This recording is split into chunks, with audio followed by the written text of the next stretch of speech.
of insurgencies, we must have a very strong defense deterrent. Let's see that what are we standing up to now? Are we standing strong enough? And then the recent confessions that are being made by the former Indian Army Chief, General retired VK Singh, in which he claims in Hindustan Times that Indian Army supported the insurgency in Pakistan. For that purpose, Indian Army contacted secret missions, carried out secret missions, and they contacted Lashkar-e-Taiba to create this insurgency. Also, he claims that they had a special unit called Technical Support Division, and that conducted operations like Deep Strike Pakistan. And he also said that Indian Army paid to destabilize the Umar Abdullah government. Now, before we continue our discussion, we would like to see what VK Singh has to say and what other statements can we bring from related to these statements that he mentioned. Let's have a look at that. Why would the army transfer money to a minister? Army transfers money to all the ministers in J&K. Army transfers money to the ministers in J&K? Absolutely. Please explain. Because there are various things to be done. No, what done? Ministers have to do various things. Like what?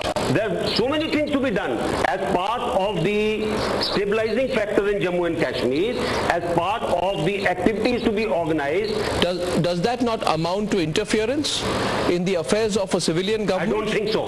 Why? If a civilian government is unable to get the people together, and if you can assist them, mind my words, if you can assist them without making them feel that they have failed in their task, I think you are only helping a national.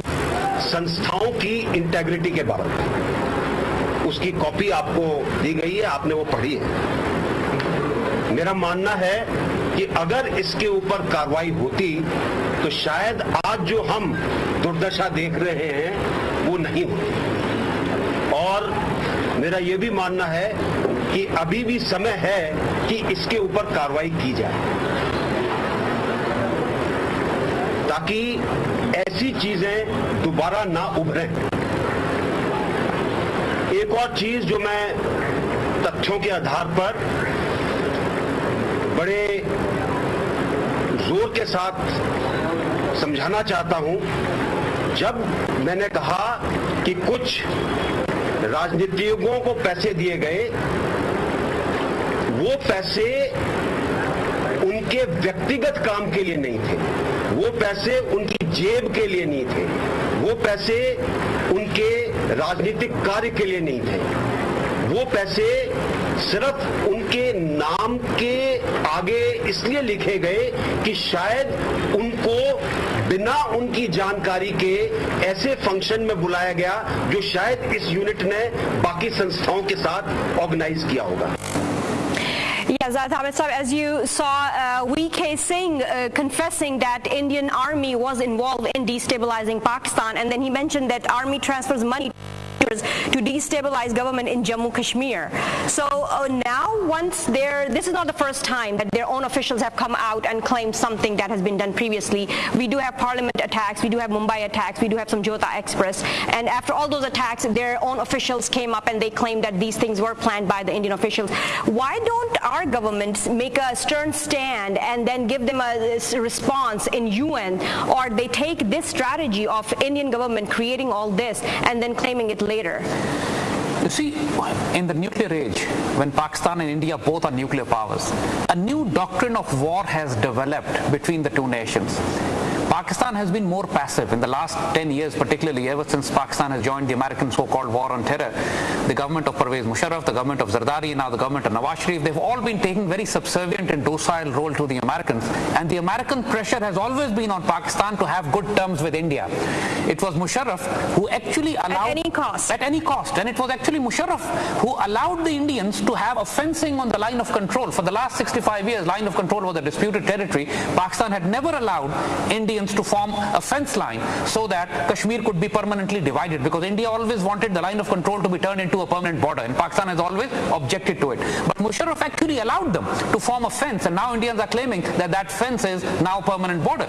So the Zardari government as well and Nawaz Sharif government as well are under strong American and IMF pressure to have good terms with the Americans. So Pakistan is actually not doing anything inside India, but Indians taking advantage of the fact that there's a strategic alliance between the Americans and the Indians. The American presence in Afghanistan has allowed the Indians to be in Afghanistan, and the fact that both nations are nuclear powers and they prefer to avoid a nuclear confrontation. In that scenario, the new doctrine that has been developed by the Indians are called the urban fourth generation war, which means support to insurgencies, support to militant groups, support to terrorist groups, support to the political parties, both inside Pakistan and in Kashmir as well, who would be then undermining or sabotaging all peace processes, who will be sabotaging the internal political process of Pakistan. All major political parties of Pakistan, quite a few of them who are in the government now, have strong Indian contacts. Awami National Party in Pakistan is known to be very close pro-Indian party. MQM is known to be strongly pro-Indian party. Nawaz Sharif government, which is ruling Pakistan now, has completely flattened itself in front of the Indians. Zardari government had absolutely no backbone. They were following the American policies and principles. The Baluchistan Liberation Army, the political parties, some political parties in Sindh, they are strongly known to be pro-Indian and have been taking funds and resources as well. Their relationship with India, even religious parties, Jamiat Ulama Islam, for example, Fazlur Rahman is known to be a strongly pro-Indian, very close to India. So this is the unfortunate part. It's not just that the Indian government or Indian army is supporting the political parties in occupied Kashmir. But then you mentioned all these political parties. You mentioned about all these political parties and their influences. What about our army? And what is their influence? Like, they claim that Indian army has been creating insurgencies in Pakistan. So what is our army doing to stop it? Our intelligence agencies, ISI, IB, MI. As we said, for the last 10 years particularly, Pakistan army has been involved in fighting insurgencies at home. We have been bogged down in massive urban wars. Pakistan has given almost 100,000 dead and wounded in the last 5-7 years. And Pakistan army is taking so many casualties every day. There has been, even if there's a small blast in occupied Kashmir, Indian occupied Kashmir, they blame Pakistan. But in the last 90 days, there are almost 200 terrorist acts and attacks in Pakistan. But Pakistan government does not blame India for it. And this is what Pakistan army is doing, fighting an urban insurgency at home. They do not have time actually. Right now they're overstretched, they're over-resourced, they're giving casualties, their resources are stretched, and Pakistan's have, for the first time in Pakistan's history, we had to move our troops from the Indian border to the Afghan border, because now from Afghanistan the insurgency is flowing into Pakistan. This is what Indians have done. They definitely have an upper hand. Pakistan will have to, if Pakistan army continues to go back into its shell, fight an urban war in a reactive manner, we will keep on taking losses. Pakistan will have to get aggressive into Afghanistan. Pakistan will have to get aggressive inside India, as Indians are doing it. Every country does this. Whenever you have a threat, you try to preempt this. You support insurgencies, you support rebel and separatist movements. India has done this. India supported insurgencies in East Pakistan. That's why they dismembered Pakistan. And India already has 140 separatist and terrorist groups. Pakistan army, Pakistan intelligence and secret services will have to get aggressive if they want to control the insurgency in Pakistan. So they're not aggressive enough right now? Not at all. They have to get more aggressive. What is happening is it showing their weakness then, what we are going through right now, one after the other attack? We'll not call it weakness, but what has happened in the last 6 years is that Pakistan army has taken a policy decision that they let the politicians decide. Ever since the democracy has come into this country, Pakistan army has taken a policy decision that they will not interfere into politics and would focus ourselves only on the military matters. As a result, this new 21st century war is being fought by the army only on the military axis, not on the diplomatic axis, not on political axis.